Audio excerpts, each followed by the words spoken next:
Lecture 1 mathematics. अॼु असां हिन लेक्चर में क्लास 6 जी पहिरियों डेफिनेशन्स पढ़ंदासीं, बेसिक्स प्लस में हुन जा MCQ सॉल्व कंदासीं। उन खां बाद में असां हिननि लेक्चरनि में क्लास 6 जूं एक्सरसाइज़ूं सॉल्व कंदासीं। क्लास 6 खां पोइ class 7, class 8 mathematics, class 9, class 10th ही कंप्लीट कोर्स कंदासीं। हिन कंप्लीट कोर्स सां जुड़ण जे लाइ यूट्यूब ते सर्च कयो हैदर सिंधी अकेडमी, हुनखे सब्सक्राइब करे लाइक करे हिन व्हाट्सअप नंबर ते मैसेज कयो, तव्हांखे व्हाट्सअप ग्रुप में जॉइन कंदासीं। उन खां बाद में हिन व्हाट्सअप ग्रुप में कंप्लीट अपडेट्स ऐं PDF नोट्स भी शेयर कया वेंदा आहिनि कोर्स कंप्लीट करण खां बाद। अॼु जो असांजी क्लास मैथमेटिक्स आहे, उनजो पहिरें चैप्टर खां शुरू कंदासीं आख़िरी चैप्टर ताईं। असां पूरी कोशिशि कंदासीं त हिन लेक्चर में जेके बि इम्पोर्टेंट MCQ क्वेश्चन उहे तव्हांखे पढ़ायूं। अॼु जो असांजो पहिरियों नंबर चैप्टर आहे सेट।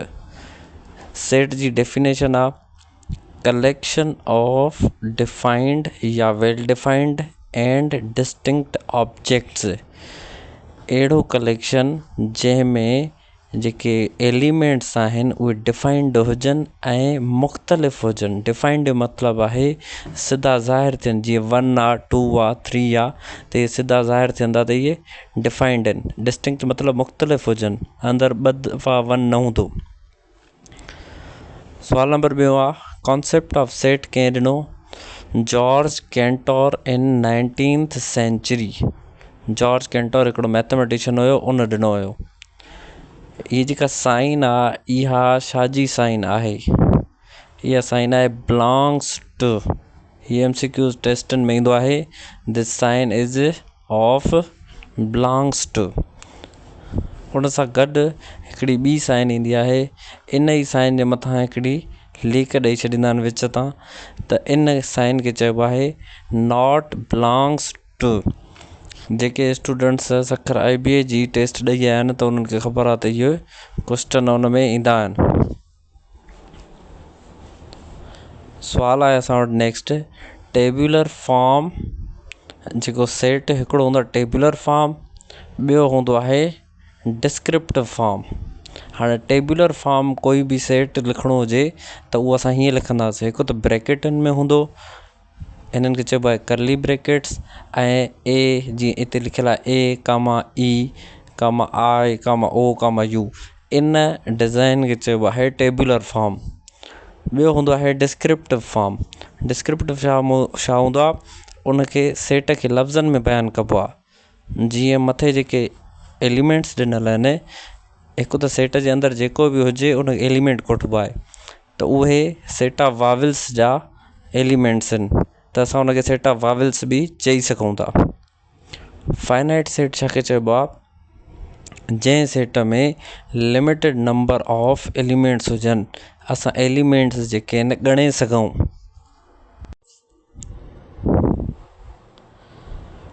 हिकु इहो फाइनाइट सेट, ही आहे इनफाइनाइट सेट। इनफाइनाइट सेट इन जो उपतड़ आहे, इनफाइनाइट सेट चइबो आहे अनलिमिटेड नंबर ऑफ एलिमेंट्स। जंहिं सेट में एतिरा एलिमेंट्स हुजनि जेके असां ॻणे न सघूं, उनखे चइबो आहे infinite sets. A set always start with letter. हिकु सेट सदाईं स्टार्ट थींदो आहे अल्फ़ाबेट जे कैपिटल लेटर सां। कैपिटल लेटर्स जीअं A आहे, B आहे, त उनखे असां वॾनि अखरनि सां वॾी ABC में, सिंधीअ में चवंदा आहियूं वॾी ABC में असां लिखंदा आहियूं। सुवाल आहे a set with no element called. जंहिं सेट में कोई बि एलिमेंट न हुजे त उनखे छा चइबो आहे? एम्प्टी सेट, नल सेट या वॉइड सेट। इनखे असां ई टई नाला ॾिनल आहिनि, या नल सेट चवंदा आहियूं, या एम्प्टी या void set. Null set denoted by. Null set खे कीअं असां रिप्रेज़ेंट कंदा आहियूं? 2 करली ब्रैकेट्स ख़ाली लिखी छॾियोसीं, या हीअ साइन ॾेई छॾीसीं, 0 जे मथां लीक ॾेई छॾीसीं, त इहो असांजो नल सेट खे रिप्रेज़ेंट करे थो। सुवाल आहे a set with no element called. A set with 1 element called. हिकिड़ो सेट आहे जंहिंमें हिकिड़ो एलिमेंट आहे, उनखे चइबो सिंगलटन सेट। जीअं ॿ करली ब्रेकेट्स आहे उन में हिकिड़ो एलिमेंट ॾिनल आहे त उनखे असां सिंगल्टन सेट चवंदा आहियूं।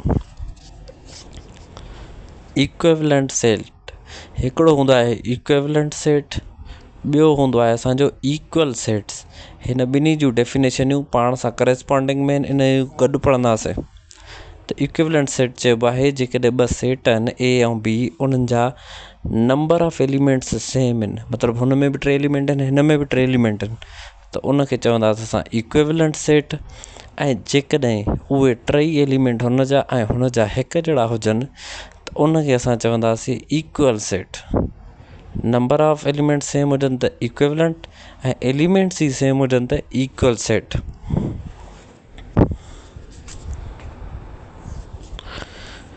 Equal sets representation, equivalent set representation, equal ऐं इक्विवेलेंट कीअं रिप्रेजेंट कंदासीं हाणे असां सम्झंदासीं।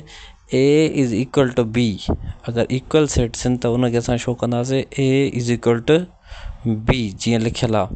हाणे इक्विवेलेंट सेट शो कंदासीं, ए इहा निशानी आहे इक्विवेलेंट जी, ए इक्विवेलेंट बी, ए इक्विवेलेंट बी। जेकॾहिं ॿ इक्विवेलेंट हुजनि त ईअं लिखंदासीं, जेकॾहिं इक्वल हुजनि त A is equal to B. All equal sets are equivalent, yes. मतिलबु बसि ही जेके क्वेश्चन आहिनि, ही ॿई क्वेश्चन इंपॉर्टेंट क्वेश्चन आहिनि जेके तव्हांजे MCQ टेस्ट में मोस्टली ईंदा आहिनि तव्हांखे मुझाइण जे लाइ। त a set all equal sets are equivalent, yes.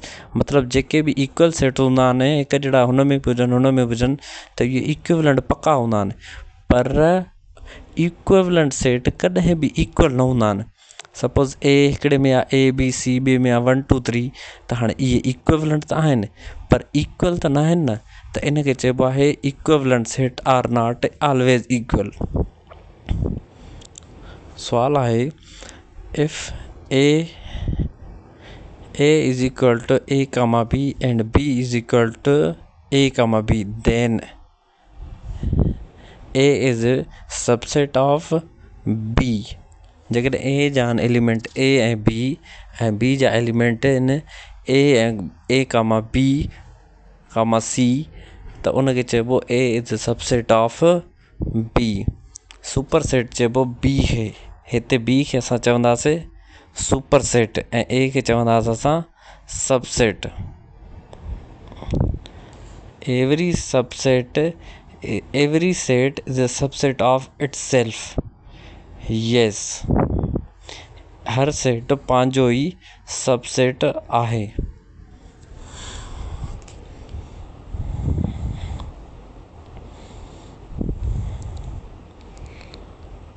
Divisibility check of 4, जेकॾहिं तव्हांखे को वॾो नंबर ॾिनो वञे ऐं तव्हांखां पुछियो वञे त छा इहो डिविजिबल बाय 4 आहे, त तव्हां छा कंदव, सिर्फ़ु लास्ट 2 डिजिट्स खे डिवाइड कंदव 4 सां।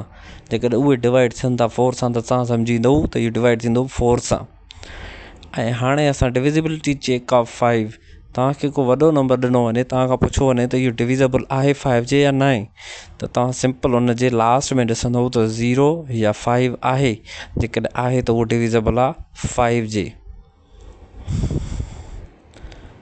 डिविजिबिलिटी चेक ऑफ 6, जेकॾहिं तव्हांखे को वॾो नंबर ॾिनो वञे ऐं तव्हांखां पुछियो वञे त हीउ डिविजिबल आहे 6 जे, तव्हां छा कंदव त उनखे 2 ऐं 3 सां डिवाइड करे ॾिसंदव। जेकॾहिं इहो ॿिन्ही सां डिविजिबल आहे त सम्झींदव त तव्हां इहो 6 सां बि डिविजिबल आहे। Divisibility check of 8, if direct divide by 8 या लास्ट 2 डिजिट्स आर 00, हिकु त उहो डायरेक्ट डिविजिबल हुजे 8 सां या उन जे नंबर में लास्ट में 2 0 हुजनि। कोई बि नंबर खणी तव्हां हिन ते ट्राए करे सघो था हिननि डेफिनेशन्स ते। Divisibility check of 9, if the sum of digits is divisible by 9, जेकॾहिं तव्हां वटि कोई बि नंबर हुजे 4 या जीअं आहे 54, हाणे कीअं ख़बर पए त इहो डिविजिबल आहे या न आहे, त उन ॿिन्ही खे एड कंदव, 4 ऐं 5 9 डिविजिबल आहे 9 जे, त मतिलबु 54 डिविजिबल आहे 9 जे। ही 2 सेट आहिनि, सेट ऑफ नेचुरल नंबर्स ऐं सेट ऑफ पॉजिटिव इंटीजर्स। हाणे इहे जॾहिं बि तव्हांखे अचनि त ईअं सम्झो त तव्हांखे हिकिड़ो ई सेट लिखिणो आहे, ॻाल्हि साॻी आहे। हिकिड़ो सेट ऑफ नेचुरल नंबर्स ऐं सेट ऑफ पॉजिटिव इंटीजर्स, इहे ॿई सेट साॻी ॻाल्हि आहिनि। सेट ऑफ नेचुरल नंबर 1 खां शुरू थींदो आहे अप टू सो ऑन, ऐं इहो इनफाइनाइट सेट आहे।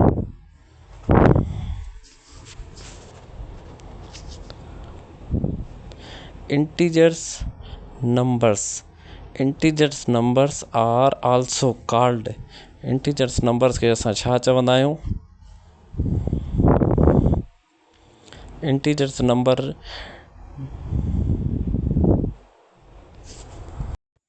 जीअं तव्हां ॾिसो था त z is equal to dot dot dot -4 -3 -2 -1 0 1 2 3 4, त इहो जेको बि सेट आहे उनखे चइबो आहे इंटीजर्स, मतिलबु सभु नेगेटिव नंबर, सभु पॉज़िटिव नंबर ऐं ज़ीरो, इहो सॼो इंटीजर सेट आहे। ऐं इंटीजर सेट खे डायरेक्टेड नंबर्स बि चइबो आहे MCQs क्वेश्चन्स में।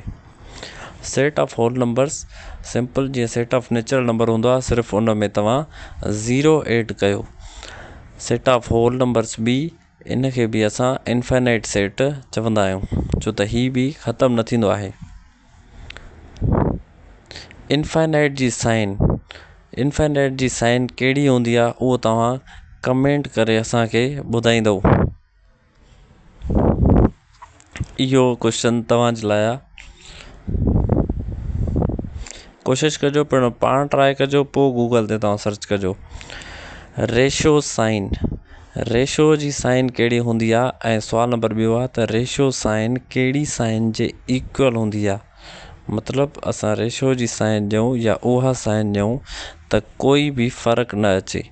त हिकु त रेशो जी साइन हीअ हूंदी आहे 2 डॉट्स, इनखे असां रेशो चवंदा आहियूं, ऐं इहा इक्वल हूंदी आहे असांजी डिवीज़न जी साइन सां।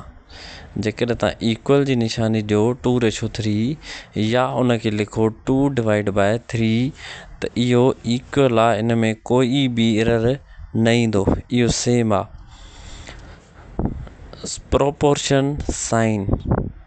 प्रोपोर्शन जी साइन जीअं रेशो आहे 2 डॉट्स, त हीअ हूंदा आहिनि असांजा 4 डॉट्स, इनखे चइबो आहे प्रोपोर्शन साइन। हाणे असां जेको नेक्स्ट क्वेश्चन आहे उहो इहो क्वेश्चन आहे त जेको प्रोपोर्शन साइन आहे उहा छाजे इक्वल हूंदी आहे। Proportion sign is equal to, उहा असांजी इक्वल हूंदी आहे, इक्वल जी निशानीअ जे बराबरि हूंदी आहे। मतिलबु तव्हां प्रोपोर्शन जी साइन ॾियो या इक्वल जी साइन ॾियो त उहा बराबरि हूंदी आहे। हीअ जेका ब्रैकेट ॾिनल आहे स्टार्ट में हिन सेंटेंस में, इन ब्रैकेट्स खे चइबो आहे parenthesis. These brackets are called parentheses। जंहिंखे असां नंढे में नंढी ब्रैकेट चवंदा आहियूं। हीअ आहिनि असांजी करली brackets.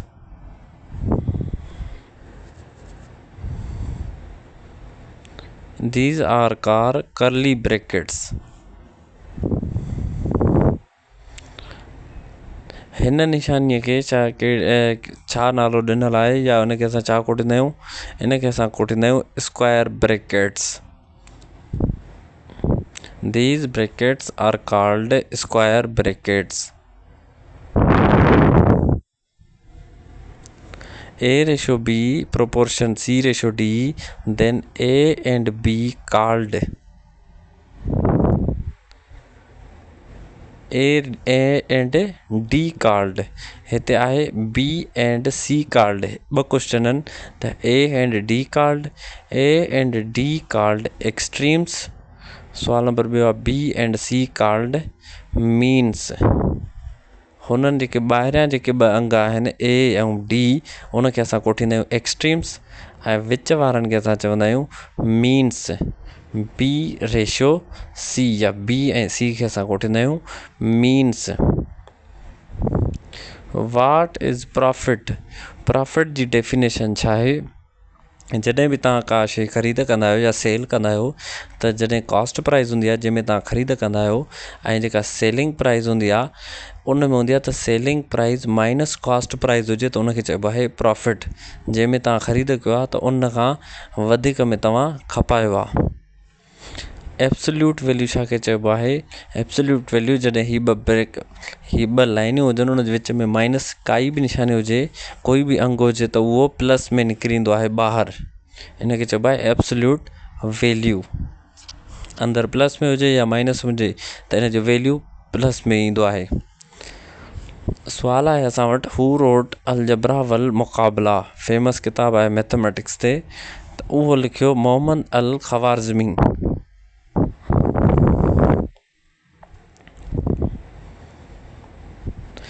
In x plus 5 is equal to 2, here x is, हिते x खे छा चइबो आहे? वेरिएबल चइबो आहे। x वेरी कंदो आहे, x जो वैल्यू फिक्स न हूंदो आहे। x plus 5 is equal to 2, त हिते x छा आहे? वेरिएबल आहे। 4x plus 5 हेयर, हाणे हिते सुवाल पुछे थो त x छा आहे, 4 छा आहे, 5 छा आहे? त 4 is coefficient, 5 is constant, x is variable. जंहिं बि मैथमेटिक्स पहिरियों न पढ़ी आहे त उहो सिंपल इहो यादि रखे त x खे असां वेरिएबल चवंदा आहियूं। एरिया ऑफ स्क्वायर, कंहिं बि एरिया जी कंहिं बि प्लाट जी माप कढणी हुजे त घणा स्क्वायर फुट आहे, त उन जी ड्रैग ज़रबिया वेकर लेंथ मल्टीप्लाई ब्रीथ कंदो त तव्हांखे उन जी लेंथ स्क्वायर मिली वेंदी, एरिया मिली वेंदी कंहिं बि प्लाट जी।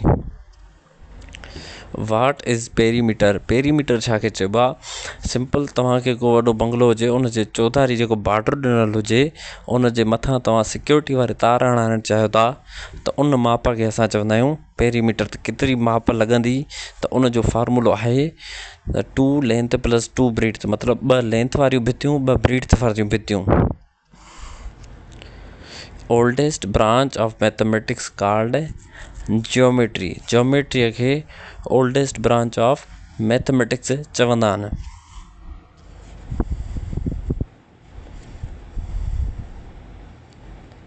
अॼु जे हिन क्लास वर्क मां तव्हांखे लेक्चर नंबर 1 में होमवर्क ॾियूं था मैथमेटिक्स जो, जेको तव्हां कंप्लीट करे असांखे हिन कमेंट जे थ्रू ॿुधाईंदव। अॼु जो जेको बि होमवर्क हूंदो उहो चैप्टर सेट मां हूंदो। सेट तव्हांखे पढ़ायोसीं, इम्पॉर्टेंट डेफिनेशन्स तव्हांखे ॿुधायोसीं, प्लस में इम्पॉर्टेंट उन्हनि जा MCQs ऐं वेरिएबल कोएफिशिएंट इहे तव्हांखे पढ़ायासीं। हीअ जेके 6 सुवाल आहिनि इहे तव्हांखे होमवर्क आहिनि, हीअ तव्हां होमवर्क करे कमेंट में असांखे ॿुधाईंदव। ऐं इहो ॿुधाइजो त तव्हांखे हीअ लेक्चर कीअं लॻो। हीअ हिकु असांजो बेसिक स्टार्टिंग लेक्चर हुयो ऐं हिन वीडियो खे लाइक ज़रूरु कयो।